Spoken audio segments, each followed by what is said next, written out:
साधना के इस महायज्ञ के अवसर पर जो संकल्प बराबर निरंतर बढ़ता जा रहा है, जिसमें भगवान राम के गुणों का गान, इस संदर्भ में एक करो शब्द में ठाकुर जी ने क्या क्या निर्देश दिए हैं और उनकी व्याख्या समय समय पर मानस में किस किस तरह से करी गई है, उसको समझते हुए कुछ कहने का साहस कर पाता हूँ। आज भी कुछ चित्त में ऐसा महसूस हुआ जैसे जय पर कृपा करें जन जानी, कभी उड़ अजिर नचावई वानी। कोई ऐसी भावना से ये ठाकुर जी मुझे नचा रहे हैं और मैं इस नाच को नाच के खुश हूँ।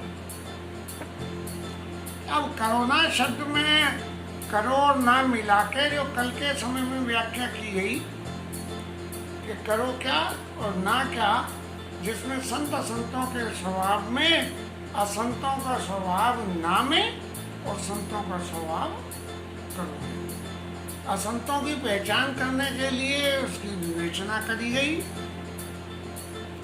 और विवेचना करते करते ये समझ में आया कि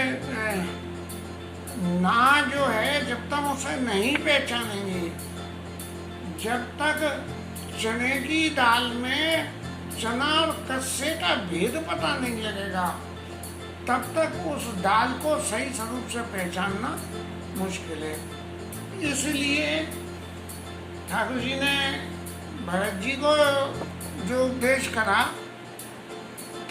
उस उपदेश में उन्होंने ना शब्द वाली भी व्याख्या कि असंत क्या संत। भरत जी ने भी ये पूछा कि संत असंत भेद बिलगाई और पंथ पाल मोई कहो बुझाई। मुझे समझा के कहना, समझा के कहने का मतलब यही है कि उनके शब्दों को, जो शब्द हैं, उनकी व्याख्या भी करना। और इसी व्याख्या के संग में एक दुआ, जिस पर कि कल व्याख्यान हो चुका था, अभी एक दुआ और है जिसमें संतों के बारे में कहा गया है। फिर बाद बाकी रामायण में करो और ना में कहाँ है, गोविंद जैसी प्रेरणा करेंगे तो उसको करेंगे। तब तक हम इस मूल पाठ को कर लें थोड़ा सा।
बंद बहु होय कल युग मां।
अब असंतों के स्वभाव और असंतों के गुण, या ठेठ भाषा में बोले तो अवगुण, इनकी व्याख्या करी गई। संत तो अवगुण को भी गुण मान ले और असंत पुरुष जो है गुणों को भी अवगुण मान सकता है। अब ये विचारधारा वाली बात है कि ठाकुर जी किसकी बुद्धि को कैसे देते हैं। तो पर द्रोही, पर दार रथ, पर धन, पर अपवाद, और ते नर पामर पापमय दे धरे मन याद। जो असंत पुरुष है, संत असंत भेद बिलगाई। तो भेद बिलग करने में क्या है कि वो दूसरे का द्रोह करेंगे। कोई भला आदमी बात कह रहा है, उसको भी उल्टी मार दो। राजनीति के खेल में कोरोना के संबंध में तो खूब हो रहा है, कौन कौन क्या कर रहा है, एक दूसरे की टांग घसीटियाँ हो रही हैं। पर द्रोही, दूसरे का द्रोह, पर दारदत, दूसरे की संतति, पत्नी, परिवार, इनको कब्जा करना, अपना करना। और पर धन, पर अपवाद, दूसरे के धन को और दूसरे के पास जो भी कुछ है, मेरे क्या है कि जे ला आने दे, अब आई तो रहा है। अभी कहीं कहीं हम ऐसा भी देखते हैं कि एक महाराज कोई अपने कार व्यापार नौकरी करते थे। अब वो किसी एक व्यक्ति का त्रियोदश संस्कार जो कुछ होना था, अब उन महाराज को निमंत्रण मिला 12 पदों में। महाराज बैठे थे, वो महाराज को निमंत्रण मिला, उन्होंने जाकर स्वीकार करा। तो बात होने पे ये कहा गया कि महाराज ये त्रयोदशी संस्कार के दान को ग्रहण करना और ये तो अच्छा नहीं है। ये शास्त्र पुराणों में रोहित के कर्मों को तो बड़ा मंदा बताया गया है। आप रेगुलरली करके अपनी आजीविका इससे चलाते हो तो ठीक है, लेकिन यदि आजीविका नहीं चलाते हो तो ये आपको नहीं करना चाहिए। तो सामने वाले ने ये जवाब दिया कि बोले कि मैं कोई उसके पास थोड़ी गया था, वही मेरे पास आया था। जब दे रहे हो तो लेवे में कब उड़ाइए, दे रहे हो तो ले लो, उसमें क्या होता है। तो परद्रोह ही पर दाल रथ परधन पर अपवाद ते नर पामर पापमय दे दल अनुजाद। ऐसे व्यक्ति पाप के से सने हुए पापमय माने पाप के बीच में ही रहने वाले और मनुष्य शरीर होते हुए भी राक्षसों के सी जीवन को जीने वाले होते हैं। इस विवेचना का अर्थ यह कदापि नहीं है कि ब्राह्मण शरीरों की ये निंदा है। ये रामायण की व्याख्या में यदि हम जाएं तो ब्राह्मण कुल में जन्म लेने से ब्राह्मण नहीं है, ब्राह्मण वही है जो ब्रह्म कर्म को करे। इसलिए यदि किसी के ऊपर ये बात लागू हो रही है हो तो मेरे को माफ करेंगे, लेकिन विवेचना की दृष्टि से मेरे मुंह से ये निकल गया है। आगे की लाइन में लिखा जाता है कि लोभई ओढ़न लोभई दासन, लोभ के वशीभूत हो रहे हैं। जैसा अभी कहा है कि देर देर हो तो लेबे में काम। और शिष्णोदर पर जमपुरतासन, उसे बिल्कुल ये भी नहीं है कि जो आज सामने है वो लजे ही सब कुछ है। इससे ज्यादा फिर शिष्णोदर पर जमपुरतासन कि आज जो सामने है उसका उपभोग करके मैं कहाँ जाऊँगा, यमपुर में जाऊँगा, इसका भी कोई उसको सोच नहीं है। काऊ के जो सुनई बढ़ाई और सांस लई यानी जुड़ी आई, ऐसे किसी की बड़ाई अच्छी बात सुने तो ऐसी लंबी लंबी सांस खींचे कि जैसे उन्हें मलेरिया की जुड़ी चढ़ाई हो, झड़ो झड़ो झड़ो। हाँ, जब काहू के देखें विपत्ति सुखी भई मानो जब नृत्ति। बोले पड़ोसी के यहाँ आज घर में झगड़ा हो गया, खूब मार पिटाई हो रही है और दही दे हो रही है, तो चारों से कह रहे देख लो क्या मजा आ रहा, हम तो पहले ही कहते थे एक दिन। जब काहू के देखें विपत्ति सुखी भये मानव जग नपति, और स्वार्थ रथ अपने स्वार्थ के वशीभूत होकर अपने परिवार से ही विरोध कर सकते हैं। अरे तुम तो मेरे बड़े भाई हो, तुम्हें तो ये सोचना चाहिए था, मुझे क्या सोचना चाहिए था, ये तो हम सोचते नहीं है। बोले तू मेरा छोटा भैया है, तुझे ये सोचना चाहिए था। अरे भाई सब बड़े छोटे हो तो तुम्हें भी तो कुछ सोचना चाहिए था। तो स्वार्थ रथ परिवार विरोधी और लंपट काम लोभ अति क्रोधी। जब अपने स्वार्थ के वशीभूत होकर और जब आप परिवार से विरोध करोगे तो ऐसे व्यक्ति लंपट माने लंपट का अर्थ ये हुआ कि कोई चीज नहीं है उसको भी ये करके बता देना कि ये चीज ऐसी है।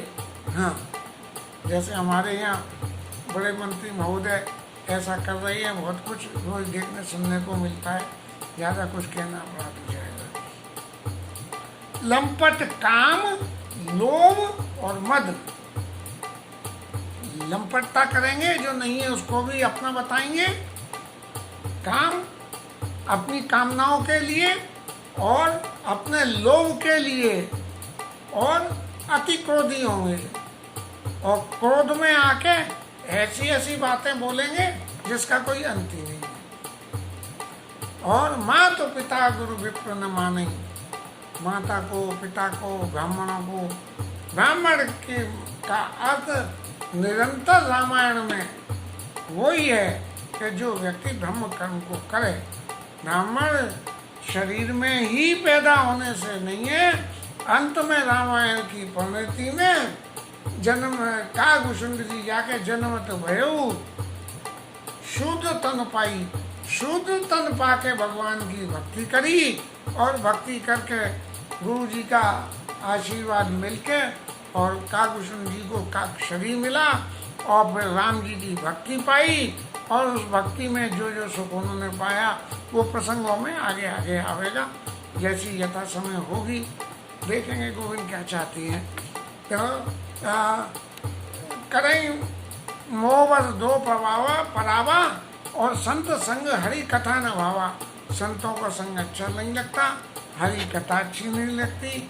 हरि कथा में भी इसीलिए जाते हैं कि 4 लोग आएंगे भाई, आएंगे, मिलना बैठना हो जाएगा। जब लौट के आए बोले महाराज कथा तो सुनी होगी तुमने, हाँ साहब सुनी, बड़ी बढ़िया कथा कहते हैं। तो भैया बहुत बढ़िया कथा कहते हैं, तो कुछ हमें बता सकते हो? बोले जे कुछ नहीं है, जे हमें याद नहीं रहती, जा कान से सुनी व कान से निकल जाए तो हमें कहाँ से याद रहे। हाँ लेकिन कथा बहुत अच्छी कहते हैं। जब थोड़ी देर में एक समय की बात याद आती है, मथुरा में पूज्य डोंगरे जी महाराज ने जन्माष्टमी के पर्व पे भागवत कही थी, और जन्माष्टमी वाले दिन उस दिन दशम उत्तरार्ध का जो है चैत्य व्याख्यान होना था, जिसमें ठाकुर जी का जन्म हुआ। उस कथा में कुछ विशिष्ट बाबू जी की कृपा में विशिष्ट रूप से कुछ सहयोग रहता रहा। तो एक सज्जन को बात करते हुए सुना कि बोले भाई जब वो शायद वो पहली कथा थी कि ये महाराज गुजराती में बोलते थे, वो उस वक्त हिंदी नहीं बोलते थे। तो वो एक बोले महाराज ये कथा तो बहुत बढ़िया कहते हैं, पर पता नहीं यानी क्या चक्कर है कि हर बात में 6 लगा देते हैं। अब ये 6 काय को बीच में आ जाता है। अब गुजराती में 6 शब्द का अर्थ है, तो वो तो है बोल रहे हैं, लेकिन वो उसको 6 शिक्षक समझ गया है। बोले कथा तो बहुत अच्छी है। अब उसने क्या कथा सुनी है वो ही जाने। हाँ, करई मोह बस नर अग्न, करई मोह बस धो परावा, और संत संग हरि कथा न भावा। अवगुण सिंधु, ऐसे व्यक्ति अवगुणों के समुद्र है। समुद्र माने जिसका कोई अंत ही नहीं है इनके गुणों का। और वेद विदूषक परदत्त स्वामी, दूसरे का माल हड़पने के लिए हर वक्त तैयार है, और वेदों की हर वक्त निंदा करते हैं। और विदूषक स्थिति में कि ऐसा मजाक बना के कि जो नहीं है वो भी उसमें जोड़ के लगा दो। कभी कभी मेरे स्वभाव में भी ऐसा है, तो मैं तो यही कहूँगा कि ये असंतों के स्वभाव की बात है, तो मेरा चरित्र भी इनसे मिल रहा है। असंतों के स्वभाव में क्या बात है कि शास्त्रों में ये लिखा है, बोले लल्लू बना दिया, ये कर दिया, ऐसी बात है। मैं हंसी मजाक में बोल देता हूँ, ये मेरा गुण है। विप्र द्रोह पर द्रोह विशेषा, अगर किसी से द्रोह करने का भी नंबर आवे और कोई ब्राह्मण है तो सबसे ज्यादा उसी से ही जो है द्रोह करो। और दम्भ कपट जिये धरे सवेशा, जैसे दम्भ अभिमान और कपट प्रत्यक्ष रूप से शरीर रख के, जब हम किसी की सीमा को बखाने जाएं और बखान करते करते हम पे कुछ ऐसा न बच पाए कि जिसे हम बखान पाते हो, तो हम ये ऐसे ही रचना में कह देते हैं कि बिल्कुल ऐसा लगता है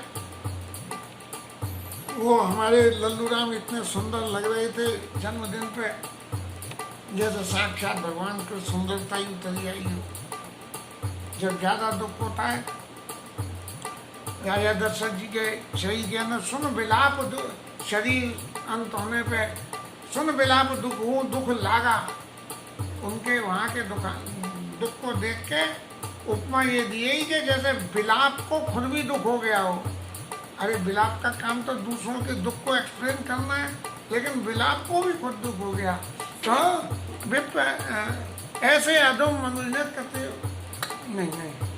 विप्र दो पर दो विशेषा, और दम्भ कपट जी धरे सुवेशा, जैसे दम्भ और कपट खुद में शरीर लेके आ गए हो। और ऐसे अधम मनोरंजन करते उतरता नहीं, और दापर कचुक दंड बहु हो जाए कलयुग में। ऐसे लोग कलयुग में पैदा होंगे, और थोक के भाव में पैदा होंगे। ऐसा नहीं है 2-4 मिलेंगे, जहाँ देखो वहीं मिल जाएंगे, हर जगह मिलेंगे। पर ये तो सरस धर्म नहीं भाई, पर पीड़ा सब नहीं है भाई। दूसरे को तकलीफ देने के से ज़्यादा कोई दूसरा अधम कार्य नहीं है। और ये ऐसा निर्णय सब वेद पुराणों में ऐसा कहा है, और कहे तात जाने कोविद नर। और फिर ये कोविड-19 के कोविड महाराज फिर यहाँ आ गए कि शास्त्रों ने कही है, लेकिन कौन जानते हैं? जो कोविड है, जो लोग कोविड हैं। कोविड क्या हुआ? कोविड माने गुणी, अब एक तरफ तो कोविड फजीती फैला दिया और दूसरी तरफ रामायण का जो कोविड है वो कहे तात जाने ही कोविद नर। ये संतों के भेदों को चतुर लोग जानते हैं और जिसने जान के समझ के जीवन में स्वीकार कर लिया उसे गोविंद कृपा प्रत्यक्ष रूप में मिलती है। नर शरीर धर जे पर पीरा करें के साई महाबाहु भीरा। मनुष्य शरीर रख के दूसरों को जो पीड़ा देने का काम करते हैं तो ऐसे लोग जो है इस जगत में आके बहुत तकलीफों को झेलते हैं। करें मोह नर अज्ञाना स्वार्थ रथ पर लोक नसाना। स्वार्थ के वशीभूत होके ये लोक में तो जो कुछ होता है सो होता ही है, अपना परलोक भी बिगाड़ लेते हैं। और जो ऐसे लोग इस तरह के व्यवहार को करते हैं, काल रूप किंकर में भ्राता, मैं उनके लिए काल के समान हूँ और शुभ और अशुभ कर्म फलदाता, उनके शुभ और अशुभ कर्मों का फल देता हूँ। लेकिन उस फल में भी सृष्टि की संरचना के बाद ये जीव मेरा अंश है भगवान ऐसे कहते हैं और कहने के बाद उसको माया के वशीभूत करके जैसा कर्म करेगा उसका। लेकिन काल रूप तिनका में भ्राता, लेकिन जब इस तरह से असंत के स्वभाव को जीवन में लेके मैं उनके लिए काल स्वरूप होता हूँ, जैसा कि रावण ने करा, कंस ने करा, तो उनके लिए काल रूप बन के नरसिंह अवतार में हिरण्यकश्यप के लेके हिरण्यकश्यप काल रूप तिनका में भ्राता, उनके लिए मैं प्रत्यक्ष काल रूप बन के आता हूँ और उनका विनाश करता हूँ। शुभ और अशुभ कर्म फलदाता। वैसे तो जीव को सहज मैंने माया के वशीभूत कर दिया कि माया के वशीभूत हो के जैसा करेगा अपने आप ही मिल जाएगा। जैसे आजकल कंप्यूटर में डाटा फीड कर दो अपने आप ही रिजल्ट निकल ही आएगा। लेकिन इस मामले में जो इस तरह के अशुभ कर्मों को करके अपने जीवन को चलाएंगे तो ऐसे लोगों के लिए मैं प्रत्यक्ष रूप में, जैसे कहते हैं कि अपने सामने कह दिए कंप्यूटर की बात मत मानना, ऐसा जो है स्थिति लेके और मैं उनको शुभ और अशुभ कर्म फलदाता मैं अपना डंडा ठोक के उनसे कहता हूँ कहने जी करा तो ये त्याग ही कर्म शुभाशुभ दायक अस विचार जे परम सयाने, अस विचार जे परम सयाने भजई मोर संसत दुर्ज्ञाने। और जो लोग सयाने हैं माने जो संत हैं और जो इन सब बातों को समझते हैं, इनके गुण दोषों की विवेचना करते हैं, भजई मोर संसत दुर्ज्ञाने, वो मेरा भजन इसलिए करते हैं कि उनके जन्म उनके कर्मों से जो उनके प्रारब्ध से जो कुछ मिलेगा उस मिलने वाले प्रारब्ध का अंत सिर्फ भगवान का भजन ही होता है। भजई मोई संसत दुख जाने, त्यागई कर्म शुभाशुभ दायक, सारे शुभ अशुभ कर्मों का त्याग करके क्या करते हैं, भजई मोई शुभ धर्म नायक। देवता मनुष्य और बड़े बड़े जो भी हैं वो सब लोग मेरा भजन करते हैं। संत असंतन के कुन भाषे जे न पढ़ई भव जीवन लखी राखे।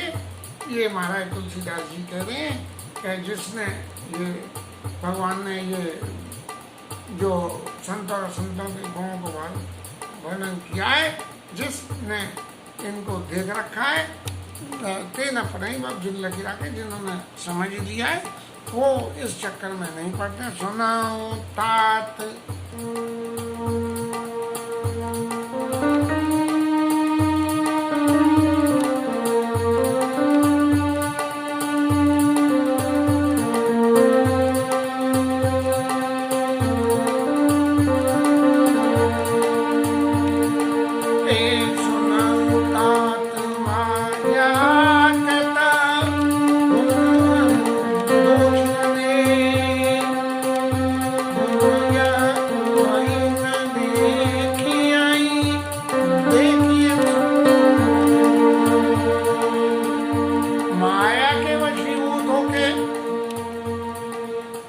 आते हैं जीव में और गुण भी आते हैं।